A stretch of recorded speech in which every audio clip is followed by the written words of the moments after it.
I'm going to go full for a second. We're live. Hey, good afternoon, everyone. Gary B., the casual comic guy here. Keepers of the Cash. I said afternoon, but it's clearly night. I have Jason with me, and Rob is showing up from Rob's Fat Stax. And tonight we are discussing unused characters from the Marvel and DC Comics universes. Characters that should have a limelight of their own. Characters that I would say are one A-list writer away from being an A-list character instead of a C or D-list character. And some that are being left in the background, in my opinion, because Marvel just wants to, and DC also, are responding to cancel culture and other stuff and ignoring characters that are well into their back history that would do great in the forefront if they're given the right writer or the right appearance in an MCU property or DC Universe property. But with my special guest tonight, I'm going to let you introduce themselves. We have Jason from Slotted Up 503. What's up, guys? I know you guys just seen me on my channel, and you're probably getting sick of this face. But, you know, we got some changes coming to this face. Right, and we have Rob from Rob's Fat Stacks of Comics. Life is good, but it could be better with an ice cream sandwich. No. Life is always better with tacos, Rob. You don't complain from me either. Maybe Choco Tacos. I like tacos, but I think I like ice cream sandwiches a lot better. Well, that's what I'm saying. Choco Tacos, right? That's the ice cream sandwich cookie confectionery. I don't know, a taco made out of ice cream and waffle cone. I like the strawberry shortcake ones. Those are the good ones. But this isn't a talk about ice cream sandwiches and what flavor we like. I'm sorry. I honestly didn't realize we were on when I joined in. I wasn't not gonna finish this. Sorry. Go ahead. Oh no. Enjoy. I'm trying to get my chat working. For some reason, my chat is not showing up. There it is. There's Freaky Louie. Oh, there it goes. It just popped in. All right. How you doing, Freaky Louie? I was messing with it. So, to get this ball rolling tonight, Choco Tacos do rule. I got 5 Marvels and 5 DCs. I thought we'd each do like our little round. We'd do one each of the Marvel, do our top 5. If you want to throw in an honorable mention, absolutely. And then we go back through again with our top 5 DC characters we all feel are underused. Our 5 personal. What if we didn't exactly get 5 of each? You're fired. It doesn't have to be 5. I mean, this is just us conversating. It doesn't have to be 5. If you count one of my picks, there's a third team, so they could count as all 10 technically. So, well, they're working hard tonight, Louie. I'm just mumbling over my own words right now because I was already, and then as soon as I started talking, I started stammering. But I'm going to start it out. So for my Marvel pick, my number 1 is going to be Tigra, Greer Grant Nelson. So this is a character that debuted in Claws of the Cat #1, and as the Cat, and she didn't have superpowers then. She was just a non-superpowered crime fighter, just a woman in a costume doing what she thought was right. And then when she became when she got in with the cat people and she got saved when she got shot. What she became as Tigra was in Giant-Sized Creatures #1. And then she also had affiliations with the Avengers and the West Coast Avengers. She's appeared in many books, Iron Man, the first run of Spider-Woman. It's a character that's peppered throughout the history of Marvel. And a character, yeah, she had her own book for 4 issues as the Cat, but as Tigra, she's never had, to my knowledge, a mini-series of her own. She's never had a solo book. And this is a person that's gone through so many different stages in the Marvel Universe with powers, with not having control of them to having complete control of them. And I think that she as a character is a big miss on Marvel's part. If you put the right character with her, this could be a character as prominent as Cheetah is in the DC Universe. But she's in the background. She could be an A player, in my opinion. And there's so many great actresses out there that could play her. And I just think it's a miss. My number 2 is going to be Firestar. Good old Angelica Jones, who debuted in the Amazing Spider-Man, Spider-Man and His Amazing Friends cartoon series. That was great. I love that cartoon. Still to this Same day. here. I still will put it on from time to time. But her first appearance, not in continuity, was Spider-Man and His Amazing Friends one shot, and then in continuity was X-Men 193. Again, Angelica Jones is just an underrated character, and I think that's a miss on Marvel's part. And she's been on so many teams, but that's 2 of my Marvel now.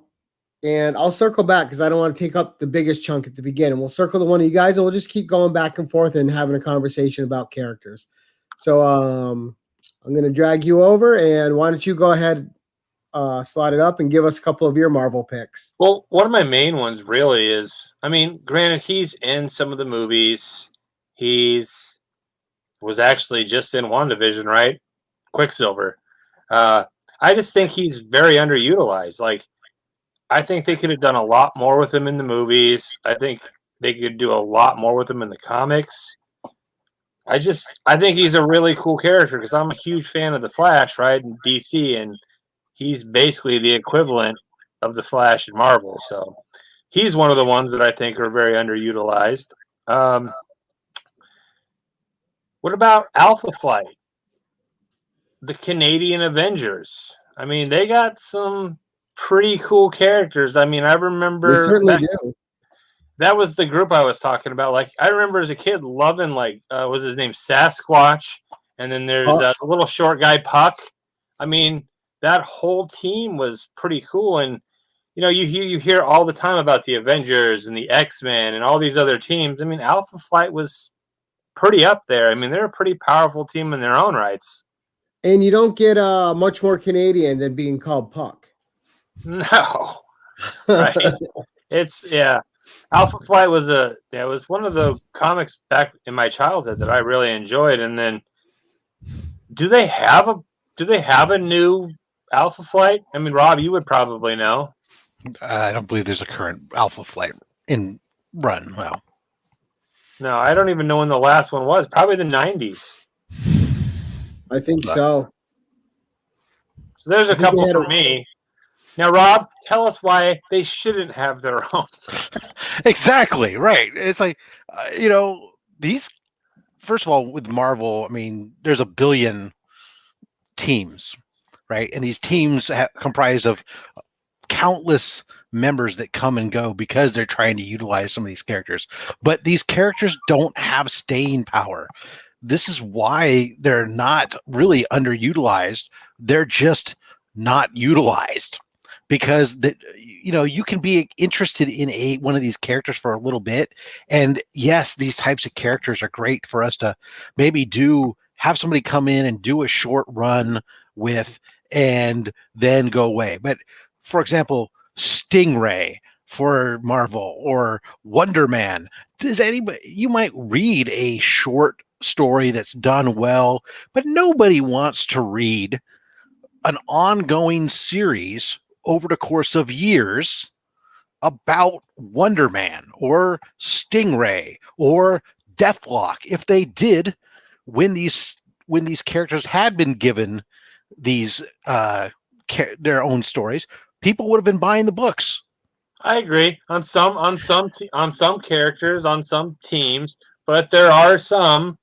I really think Alpha Flight being one, or even some of my other choices, I think they're interesting enough personally that they deserve an ongoing series. Some of these books they write nowadays, they shouldn't be published. Some of these stories. I don't think that there needs to be necessarily 7 different Spider-Man titles, right? I love Spider-Man. He's definitely not underrepresented by any stretch of the imagination, right? Right. At the same time, I don't know. I do like the concept of taking some of these characters and maybe getting a good writer attached to them that's passionate about the character and saying, okay, go ahead and get us a 6 to 12 issue series and let's run with it. Right. That's what they're trying to do that. They tried to do that with a couple characters. Then unfortunately the pandemic hit, so we got like Gwen Stacy issues 1 and 2, and that's the end of that series. Is never coming back. We got halfway through the 12-issue run of The Amazing Mary Jane, yeah, and that stopped and is not coming back. Right? The sales, they would if the sales were great, but even in a limited form factor, these characters have fans, but they are what they are. They're not the main attraction. And you're not going to invest. These companies are profit-making companies. They're not going to invest a ton of effort into a character that's not going to make them money unless they have some other tie-in or other plan coming down the line with it. Oh, go ahead, Jason. Then I'll talk. To a point. I mean, you're right, but I mean, there's all kinds of things out there that have its little niche of people that spend the money, but is that enough money to justify printing them and then selling them to comic book stores across the United States and other places? So who knows? Well, I think at least a lot of what I'm talking about tonight too is just giving them a good writer. Like a lot of these characters, when you've seen them before, they're in throwaway issues by a fill-in writer. So they're not given the chance to shine or become something more than what they could be. We have, like Iron Fist has had his struggles in the comics. Iron Fist and Power Man did great for a while. They each had their own, but in the last 20 years, Iron Fist has been a supporting player. And hopefully, I haven't read his new miniseries yet, but hopefully that knocks it out of the park. But Shang-Chi was another one that was always in the background. Because he's getting a movie, he's finally getting the spotlight, which is a character that's been underused for a very, very long time. Just like Freaky Louie was saying. Like that. What's that? Just like Freaky Louie was saying, movies blow characters up. Yeah, they do. For an extent, I will still bet you, and I maybe I'm wrong, but I bet you that Shang Li does not necessarily go much longer. The title doesn't go much longer than the movie. Yeah, but people were going to say that about Guardians of the Galaxy, and that's on its third series since the movies now, and it's doing pretty well. I think it's I said I could be wrong. I hope I'm wrong. Yeah, I hope you're wrong too. Captain Marvel's still going strong, and this run by Kelly Thompson's been absolutely amazing with the writing. She's written a great 2 years of Captain Marvel, and that is a slept-on title, in my opinion, just because people aren't happy with Brie Larson's portrayal. But that comic is dynamite, and the stories have been solid.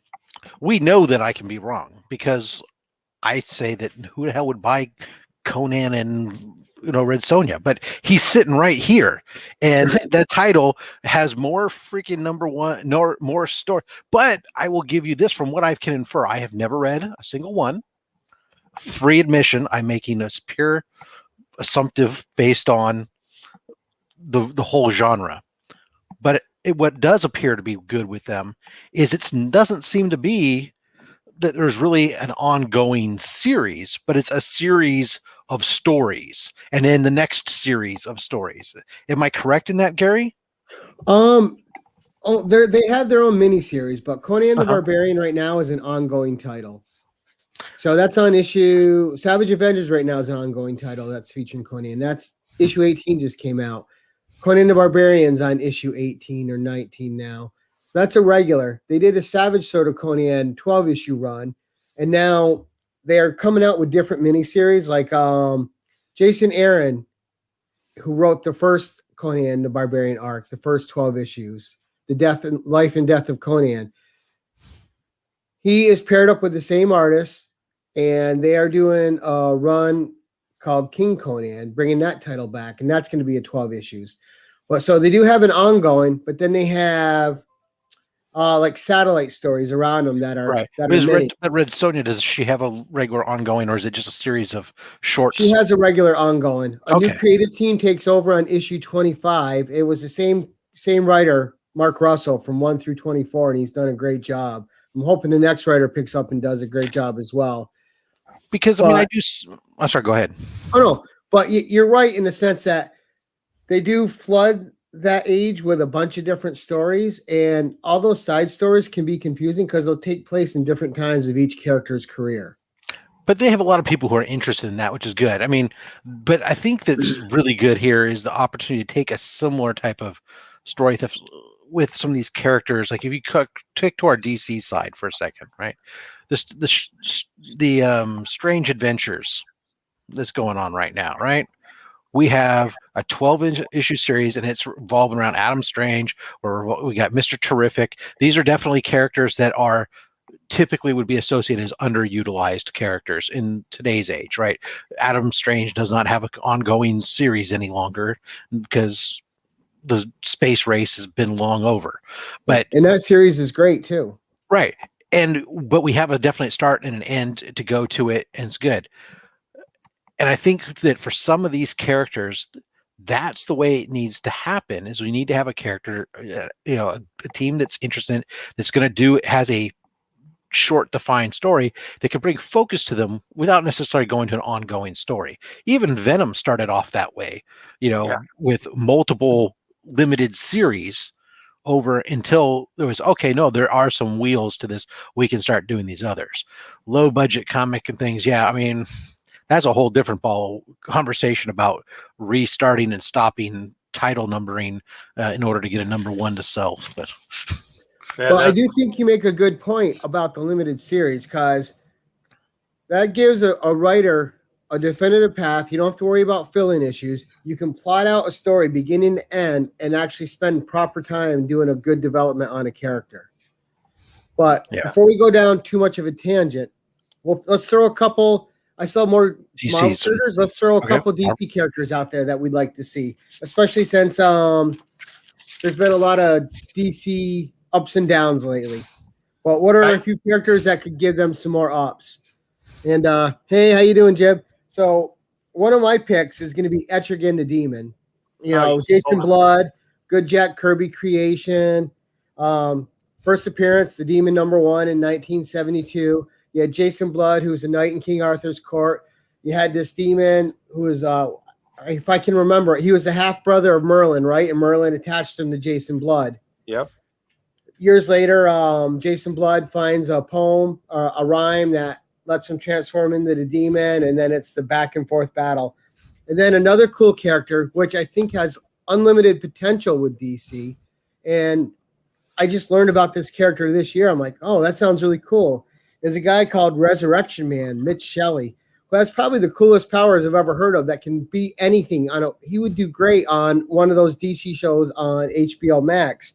So he has like subatomic technology in his blood that makes it impossible for him to die. No matter how you kill him, break him down, burn him, whatever, he comes back. But when he comes back with a new power set.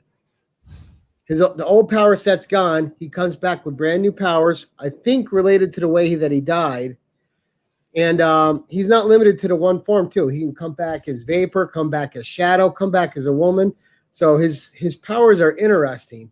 And I think Rob and Jason, with a treatment like they just did with Adam Strange, which is going for 12 characters, if you can do that with like a Resurrection Man, just give him a good 12-issue arc or even a 6-issue arc and have him change those powers a few times. You can breathe some life into that. Yes. Yeah, absolutely agree. I mean, the ability to mix that up with the constant power set changes, that really leads itself to even a longer arc potentially. Leaves it pretty wide open to keep going. I mean, it's never going to be the same thing. So yeah, that would be a good one. All right, what you got a couple of DC picks, Jason? One of my favorites. I mean, you stole the Demon. I mean, I should have read your thing when you showed me your list, I guess. But he's one of my favorite. Kirby classic. One of my other favorites, Plastic Man. Oh, I mean, yeah. He is no Reed Richards, right? Mentally, he's definitely no Reed Richards mentally. He's a gumshoe and he's silly and funny, but had a great cartoon back in the day. Yes, I mean he's funny. He's got incredible powers. I mean, the ability to do what he does is pretty awesome, in my opinion. I would read his book. You know, it would have some comedy to it. It's, you know, like some books should have, I think. But Wildcat is another one, along with, you know, the Black Canary. That's a hell of a team in itself. And Wildcat's always been one of my favorites. He's doesn't have really superpowers, right? He's just an ex-boxer, and he's just a badass. He's kind of like like a Batman without all the toys. He's just a vigilante. And he was great in that Batman, the Brave and the Bold cartoon. Yeah, he was good in the Arrow. It's the old TV guy, show right? As well. Yeah. Yeah. It's a low budget comic of things. No, Plastic Man and Elongated Man are two different characters in the DC universe with similar power sets. Yes. Very similar. I mean, just like Mr. Fantastic, but I think Plastic Man he would be great. I would think Plastic Man would be more interesting if they could, in a story, they take him and take his personality and move it a little bit more to the edge of a Deadpool or Harley Quinn, where we're breaking the fourth wall, and that could really just then make that character really kind of, because he already got that kind of weird persona anyways, but just to have him start all of a sudden have that break that fourth wall piece of it and start adding that element to it, I think that would make that character stupid fun. Yeah, it would be a lot of fun, and I think honestly he's one of the characters from DC that I really wish they would do something with. And he's got a bit of the craziness to him, which adds to the hilarity of any situation he could possibly be in. I'd love to see him like pull the old, you know how you used to take your silly putty and put it on the comic and pull it up? I'd love to see him do that himself, you know, and then that would be great. Yeah. Well, he's got unlimited potential. Absolutely. So, you know, for mine, I'll tell you, on DC, the top of my list is a character who's somewhat new, and yeah, he's out there, but is the Signal, Duke Thomas. You know, here's a character that had this lot of potential. He's introduced. He's attached to the Bat family. So, but even though he's attached to the Bat family, where is he? He doesn't. You know, they'll mention his name occasionally, but he doesn't show up. Why? Because he's not out at night with everybody else. He's supposedly patrolling the streets and stuff during the day and stuff. But we don't see him. We don't talk about him. He doesn't. When all the family gets together, we almost never see him as a part of that group. You know, I'd love to see more of the concept of a character who's trying to be the opposite of Batman, but teamed up with Batman, you know, kind of the element of the light versus the dark.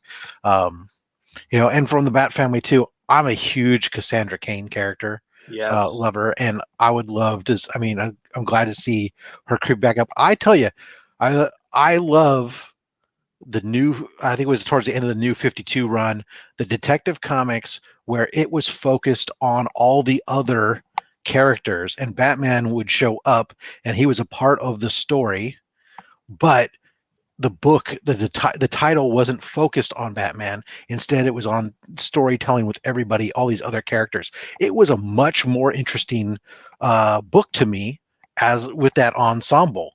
And I've never heard of the Signal. He showed up originally in the New 52, year one or year zero stories or whatever, just as a character. But later on, he came out more into it, that he was he made his the We Are Robin stuff. He was a part of all that, and it turns out he's a metahuman, has the ability to control photokinetic. He's got some photokinetic vision and ghost vision and stuff. Then later on, he got some other weird stuff, but he's light based, and he basically patrols everything at night. He didn't want to be a Robin, so that's why he became the Signal. Is he kind of like Lightmaster, the villain Lightmaster, except good? Or are they two different light powers? He has the ability to manipulate shadows and darkness. So, you know, I haven't seen enough of him to really know. I want to get to know this guy, but he doesn't exist much. I mean, Yeah, they don't say much about him, and that's why he's so vastly underutilized, and even though from that Bat family, and then of course there's like the Midnighter. There's a character who essentially is a super powered Batman and is gay, but that's not necessarily the defining piece of him. It's a good example of showing that here's a character could be a superhero, it could be gay, and that's just has nothing to do with whether or not he's a good hero or not, and his capabilities and what he does doesn't really define him. It just happens to be his personal life, part of his life. Yeah. And I think that a character like that, especially, I'm surprised in today's society that we're not seeing more characters like that. Instead, we're creating new ones, but we have established characters that have a good power set and can be interesting. Why not utilize them more? Rather than have to just create new ones and make everybody go, oh, well, they're having to create new characters to reflect this comments. No, we've been here before. We've been down this road. We got characters that represent. Let me introduce you to them. I like your idea of the side characters story with the main character in the background. Like, I don't know if you guys have ever read, what is it, Batman Confidential? There's a little run in there where it's Catwoman or Batgirl. Catwoman sneaks into Batgirl's house and steals like Commissioner Gordon's notebook with all of his information and all the villains in town or whatever. And it's like I think it's like a 5 or 6 book series, and it tells a story of Batgirl and Catwoman and the rival they have, and Batman's just in the background. At the very end, he appears every so often in the story arc, but it's really a story of Batgirl and Catwoman and their rival between them, and their love for Bruce Wayne or Batman. It's such a good story, and Batman's not even really involved in it. So they could do a lot with stories and not have the main character in there. Right. Just have him a presence in the universe. Yep. So I'm gonna pick a couple quick more for Marvel, and we'll each probably go one more round and try to keep it a little short and wrap it up, because I know we all like to talk and we could go all night. But I'm gonna pick not anymore. I'm not that young anymore. I'm going to pick 2 teams for my Marvel. I'm going to pick Nightwing Restorations with Colleen Wing and Misty Knight. Just 2 great characters that debuted back in the day. Colleen Wing was actually debuted in Marvel Premiere 19, and I think Iron Fist 21 for Misty Knight. I got to look at my notes so I don't forget, because I'm on camera now. But I've always loved these characters. I think they're great together. And I know we got Misty Knight in that Falcon series, and she was in that new Heroes for Hire series a little bit with Valkyrie and stuff. But I would love to see another, and I think you hit the nail on the head with reintroducing these characters, Rob. Them in a mini series. See Nightwing Restorations put back together again. Give them a 6-issue mini series. Make it a really solid story. Working on a case the whole time. Rebuilding the name, rebuilding the business, and getting back out there in a regular continuity. And the other team I had, and it's a team I think Jason and I share, is Cloak and Dagger. Yes. You got to forget the TV show. It was all right for what it was, but these are 2 characters that are dark and have a real heavy base to their story. And there's so many places you can go, especially with how codependent they are upon each other, especially given their beginnings. Like, he was going to rob her when he first saw her. Then he ended up saving her from a robber. And then they ended up together. Then, their origin is dark. They were getting experimented on for a new drug, and they got their powers, and just, and what's great is they're street level heroes. They have powers, but they're working on the streets to try to take out drug gangs and stuff like that. And there's got to be a way that you can update that story to today that still keeps them as captivating as they were when they first appeared. Yeah, I love that team. That's a great team. I'm kind of like Hawk and Dove, right, in DC. But yeah, they get a little bit more love than Cloak and Dagger do. But like, as far as Marvel, let's see, what else I got on there? Brother Voodoo. Wasn't he a cool character? He is. Couldn't they do something with that? I mean, that it isn't like the story with him. Like his brother was into voodoo, and he went to like he was told like his brother was dying, and he was because of it, he was under a spell, and then he went to go like the big Papa Django or whatever, and then they put his brother's soul into his body, so it was like his brother and him in the same thing. It was just a really cool concept that I think they He is didn't still do active anything right with. now in the comics, though. He's in Savage Avengers, and he's also in Strange Academy. So We'll he's see. pulling double duty right now in 2 books. But he's in other books, but he doesn't have a like self-title, correct? No, and he should have his own title. Yeah, that's what I was thinking. I haven't read the Savage Avengers at all. I mean, I should. That sounds like a good title, but I haven't. But I think he's a pretty cool character, and I know Rob's gonna eat me alive on this one, but I love She-Hulk. You know, she's got her own titles, but those are Her own title, her own show coming up. I mean, how But can she when be were her underutilized? when was She her hasn't had her title? own title in a while, though. She's It's got been the immortal She-Hulk. That was a one-shot. Really? It says how much Yeah. I care. Exactly. It was a one-shot by Al Ewing. It was a great one-shot, but it was just a one-shot. cares? She's got her own bad- show coming up. There's Grumpy Rob. We knew he'd make There he it. is. I wasn't even going to mention it, but I already knew he was going to say something about that, so I had to rile him up. Right? You got to poke the bear when you see him. All right, Yeah. Rob, what's a couple picks for you for some Marvels? And then we'll switch over to DC. I've just got a year for you. 2099. Oh, we should have seen that coming. Where were we?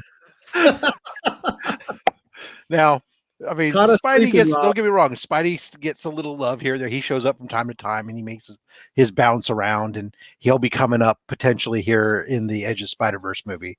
And, I think that, I'd love to see some more of him, but there are other characters that were in there, and I'd like to see some more stuff from some of them. I'd like to see them revisit some of those characters, even if it was in a limited spec. We got that tease recently with these one shots. We had the Spider-Man 2099, the Conan 2099, Fantastic Four 2099. We got an introduction to Venom Ghost Rider 2099. 2099. Yeah, it's Ghost Rider 20. Punisher So we again. got these little teases like something was going to happen. Jason, just so you know, Punisher's symbol got canceled in 2099. Yeah, he adapted it. Good one, Punisher Tracy. 2099 was one of my favorite reads just because I liked the idea that the Punisher, instead of his punishment was to go put people in jail because he was living in a world where there was no jail and so he was going and incarcerating people. But no, Hulk I mean, 2099 was ridiculous. Hulk 2099 was ridiculous. X-Men 2099 could have had potential. Doom 2099 was awesome. I think Yeah. even with the writing, some good writing, Ravage 2099 could be salvaged. I think there's a potential within that whole universe for a nice, a 12, some kind of crossover arc, or maybe, story that just went on. I don't think we need to relaunch, 12, 13, 14 different titles in ongoing series. Obviously, I think that's the proof is that's not going to garner enough people that have the nostalgia for it. But one title Marvel 2099 that went for, that went on, that had a 12-issue run, kind of come back in and show us some of the stuff that touches back some of the concepts with the corruption in the government and the government being essentially taken over and run by corporations and such. That concept is even more apropos today than it was in the past. Yeah. Yes. And more Ultimate Immortal Hulk 2099. Well, especially with Miguel O'Hara and the corporation, it's great. It was such a solid concept. Well, and I just got, I got all excited the other day. I just came across in my scroll, my feed.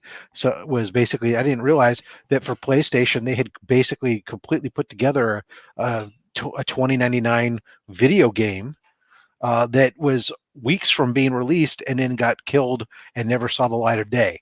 And I saw some of the playthrough demos on. I was like, oh, this was like awesome. There was a video game, I can't remember, Shattered Dimensions, where there was 2099 levels and you played as Miguel O'Hara. I played it. It was fun. Yeah, there were some things. Miguel O'Hara has shown up in different aspects, as you know, in both playable game content, and he's had 2 other series, since the original 2099, but. And so when I say so, he's good. He comes up from time to time. He gets his love in there, but the rest, I'd like to see that whole universe get touched on again. I think there's a lot of Especially potential with in the there. Spider-Verse, he can come back here and there too. Yeah, well, and they've introduced other interesting characters. I mean, Captain America 2099 is very interesting in that when she becomes Captain America, she doesn't, she'll go off and does stuff, but when she reverts back, she does like this transformation, almost like the Hulk, but then she has no memory of what she did, and vice versa. It's like I didn't even know can't Captain know. America 2099 existed, so. Either did I. Well, it was never a title. She was a character that materialized in some of the subsequent Spider-Man 2099 volumes. Oh, gotcha. But, so what's your other pick for Marvel? And then we'll switch over to DC. Oh, that's enough. 2099 is enough. That's a whole bunch of characters. Well, then, before we switch over to us, we'll let you lead us into the final round of DC. We already got you on the big screen. All right. Well, and I like some of the older characters that had titles, that had runs, that kind of only show up every once in a while in background stuff, like the Spectre and Deadman.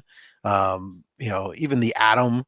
These are characters that were that had their own titles, they had their own runs, and they show up from time to time. But they're maybe in the case of the Spectre, for example, maybe it's because he's just so big and so powerful and everything else. Where if we all think that, for those of us, since Jimmy's not here, who think that the Superman's boring because he's too powerful, well then the difference is, I guess the only reason why the Spectre's not boring is because he'll smite somebody.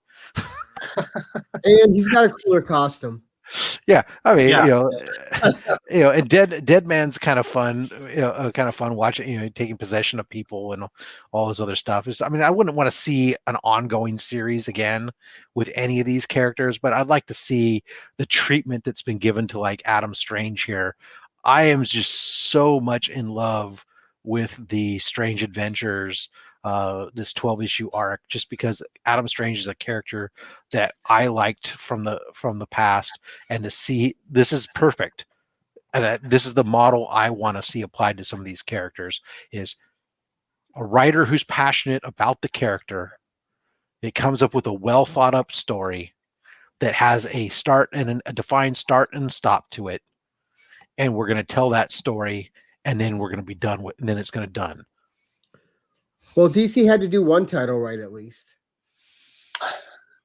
Yeah, Batman. All right, Jason. Why don't you go next with your final DC picks here? I like Jonah Hex a lot. I mean, yes, he's got a movie, I know, but it wasn't the greatest movie. I think they could do a lot with Jonah Hex. They got Jenny Hex, right, that just came out. What's that, his daughter? And was that a one shot?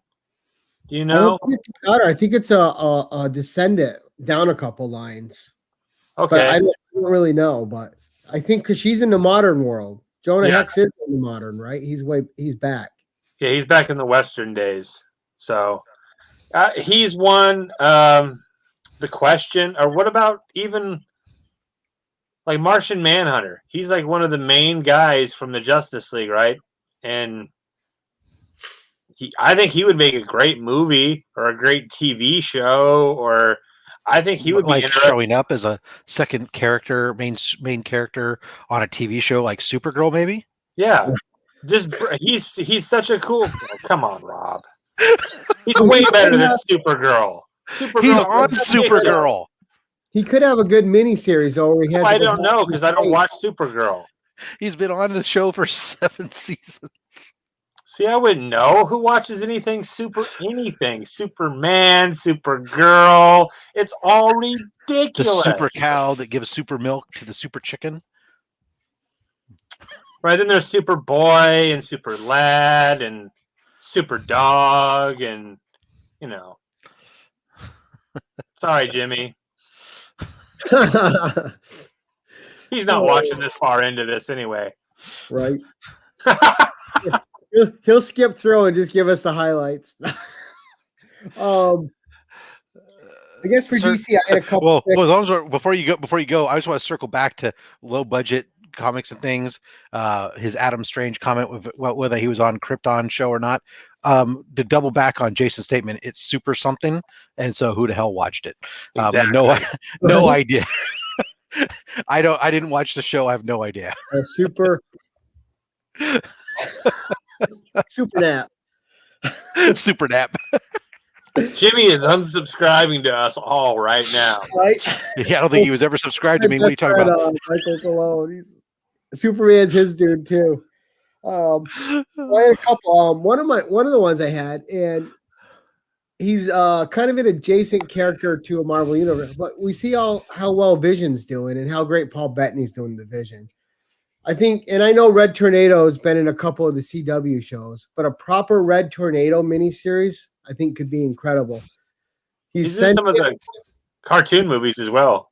Yeah, but you gotta give him a good arc where it's about him and not what he's doing as a sidekick or a stepping character into the story.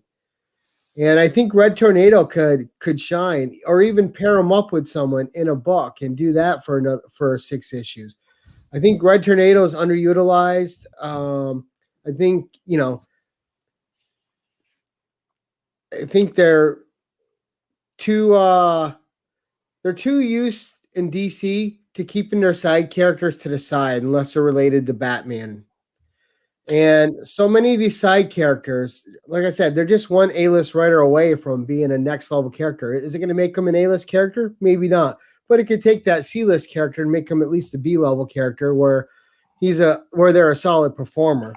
It's not Batman's fault his sidekicks are way more interesting than everyone else. Well, here's the reality though. With DC, you might as well just forget all of these right now, right? In the current landscape with DC, with them not being able to, they're cutting back titles that have been, Green Lanterns and Green Arrows and characters that have been around and have had titles for a long time, and they're just doubling down on the Trinity and going from there because they're trying to do as little or as much with as little as possible, because all these different characters require more books to be published, which cost money, and they're not selling, and they're trying to make a profit. More writers, more artists. And the profit that they're making right now, even though they're finally profitable again, isn't profitable enough from their standpoint. Yeah. And it's too bad because, you're just going to overexpose the Holy Trinity, and it's just going to water them down at some point. True. Now, to counter, there's so many Bat books.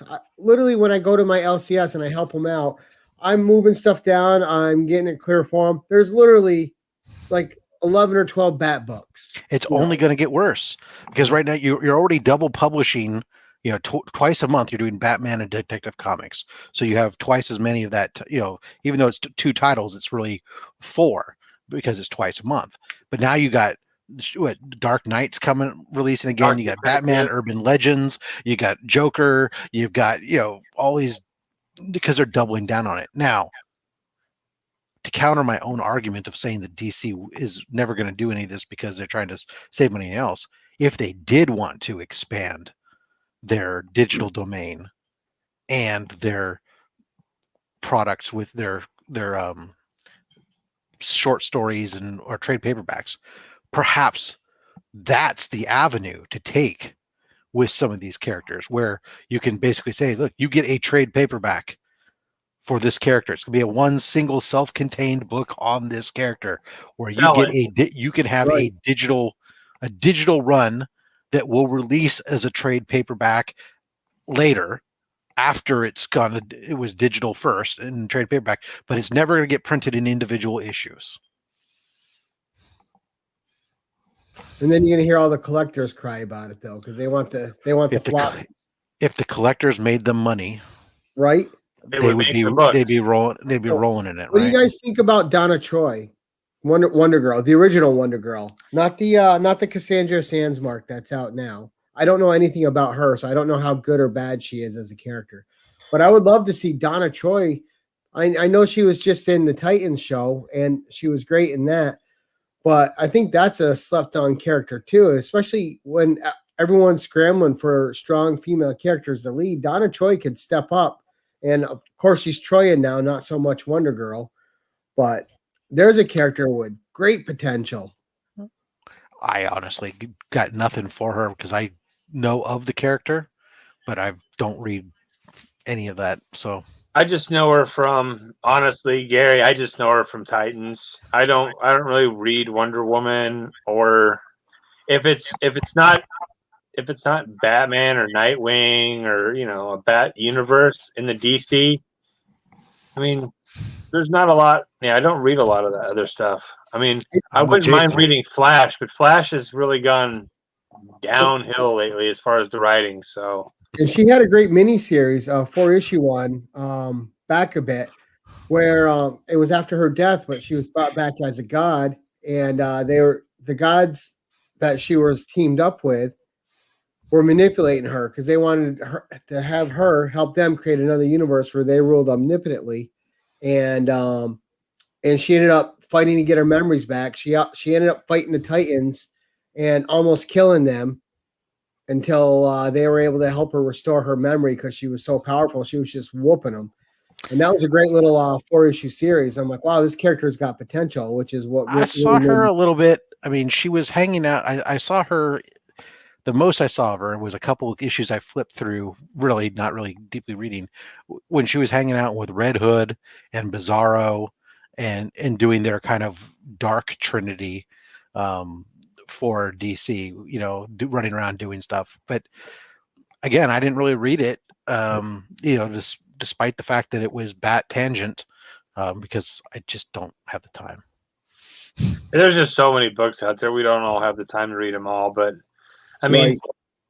that would be. She is a badass. I'll give her that. But I don't know if they really did her justice in the Titans TV show. Like, I think they could have made her more badass than they made her. But I like that she's a bit darker version of Wonder Woman. Yeah. I mean, I got a question. I mean, maybe this is. I mean, again, I'm very much with Jason on this one. When it comes to DC. Batman I read, and there's some Bat Tangent stuff I'm aware of, but I tried reading Justice League just to try to be able to be exposed to more characters and stuff for a while, but gave up on it. Probably the biggest branch off that I read the Legion of Superheroes, which is really more reading than anything else because there's so much damn text. But I don't know how many, aside from, I know that there's Teen Titans, Wonder Woman and obviously Donna Troy here, and we know we have Supergirl and we have Batgirl, right? Outside of those realms, I mean, yeah, there's Stephanie Brown and the other Bat women. What other main big female characters are there that could step up and become a mainstay? You got Power Girl. Okay, which is Supergirl from Earth 2, depending upon which origin story you're reading. Yeah. You got Zatanna, who could be great. Zatanna's a badass. Yeah, the whole Justice League Dark and all those are, yeah. And I think, they've used Black Canary too much in the Arrow TV show, but Black Canary could I think. You mean just because they use 3 different versions? Right? I know. I like the Arrow TV show though, but. Oh yeah, it was interesting. I mean, because it was down to earth and there, and it did rely. And what was nice is it did expose, as a non-DC, as a non-extended DC universe, it introduced me to a bunch of characters such as Ragman and Wildcat or Wild Dog and some of these other characters, which was very interesting. Yeah, Raven's a badass. I don't know how Donna Troy could take out Raven, honestly, but I think Raven is probably the most powerful Titan. I forget about her and Starfire. Yeah, I forget about them. Yeah, Starfire's power is. Yeah. But I loved her again, this taking some of these side characters and doing something with it.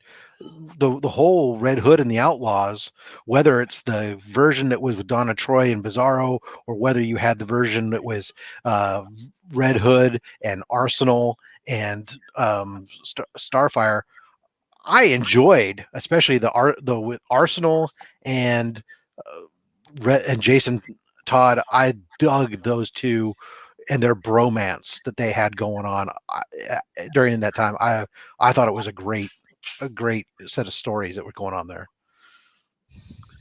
Yeah, the White Martian too. Yeah, that's another one. But it's just like you were saying. They're just they're the female version of their male counterparts. We need That's why I thought Donna Troy would be a good character. To actually give her own limelight, or like what was the other one I had just said? You had Power Girl. They'd have to probably revamp her costume a little bit because that costume. You mean the boob window's not going to fly in right. TV or movies? But I think Zatanna would be the way to go. Yes, and it's a cool concept, right? Magic. I love John Constantine. I mean, he's a really Dr. Fate. Dr. Fate. Dr. Fate is realistically the guy himself, the helmet's way more powerful than Doctor Strange even.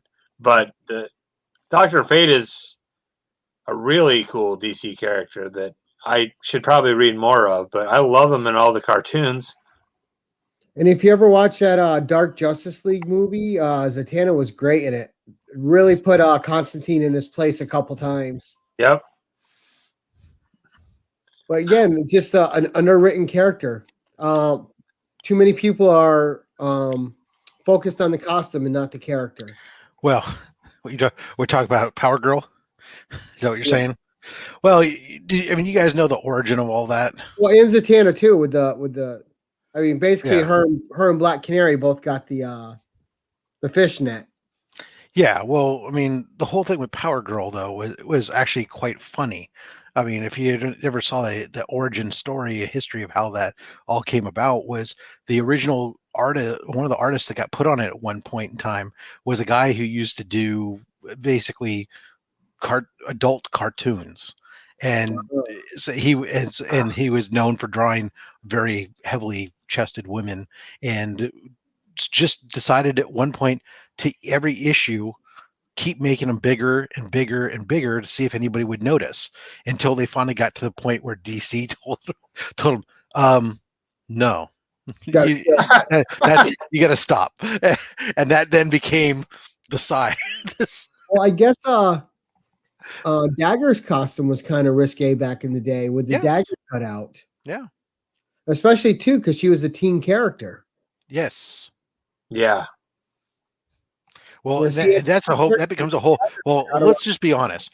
A lot of women's, this is a whole nother topic for another conversation, really, about risque costumes. But I mean, a lot of the women's costumes really are. I mean, I laugh. Marvel.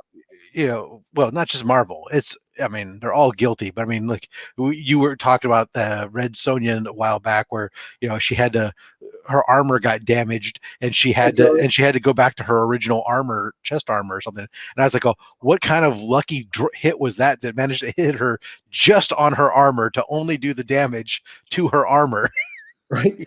And that's not even the costume I'm the fan of. I'm the fan of the costume that was on the original Conan the Barbarian number 24 on the cover, where she had a full shirt of mail, and she had like hide pants on, shorts on, and the high boots. So this is Susan Storm boob window. Yeah, that the 90s with Malice.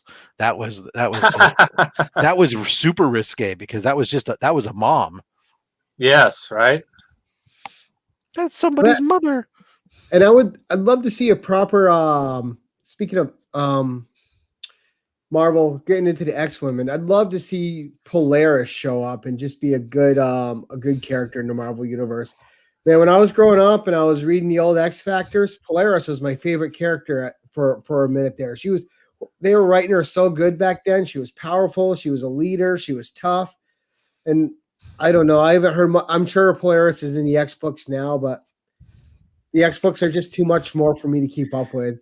It's just I want to combine this X topic with this conversation that's still continuing to talk about, outfits here. And I'm going to go the opposite direction of where we've been talking about with the strategic cutouts and all this other stuff. And I want to just go to the 90s and take like a Jean Grey, okay, where she's wearing a full regular uniform, okay, but it's so skin fitting and everything else. And it's like, her shirt must have like pockets sewn into them that she has to insert her breasts into in order for them to be the way that they are on her costume. That's not how clothes fit. Right.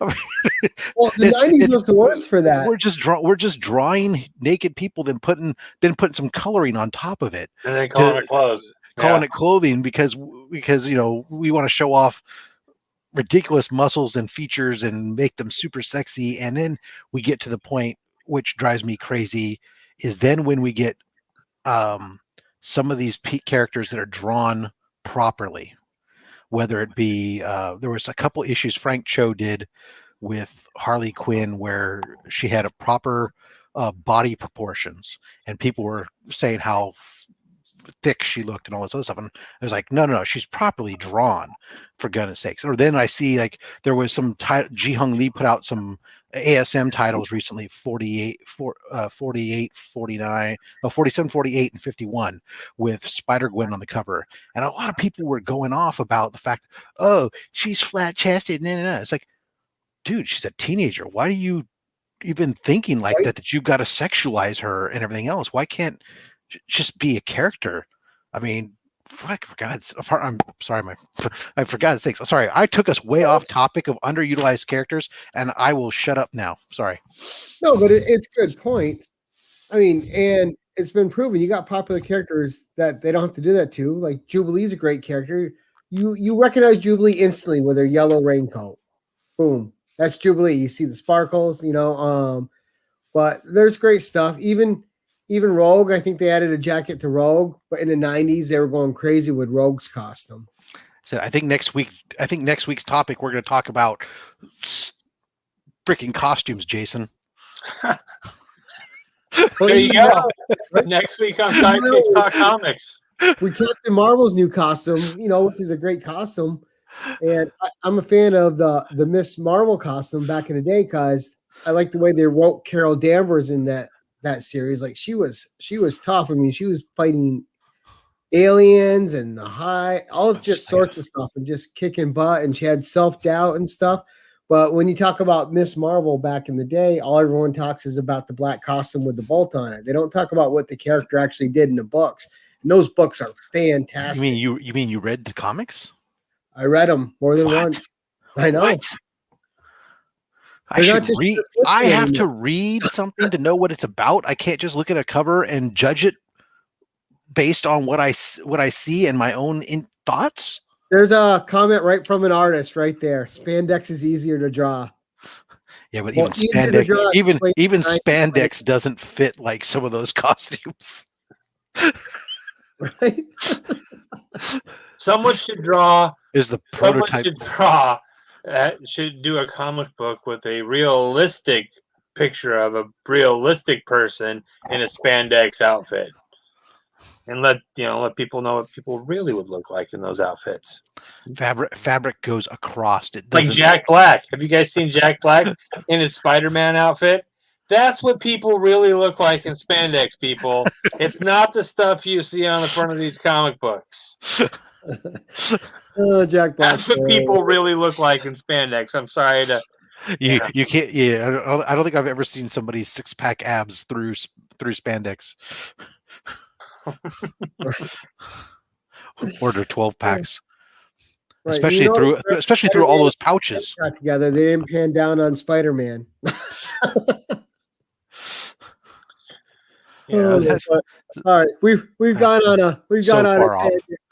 I think that's what happens. We've been on for an hour. Nice. Yeah, we've got 8 people watching us. I see Jack Black. That's what really. Yeah.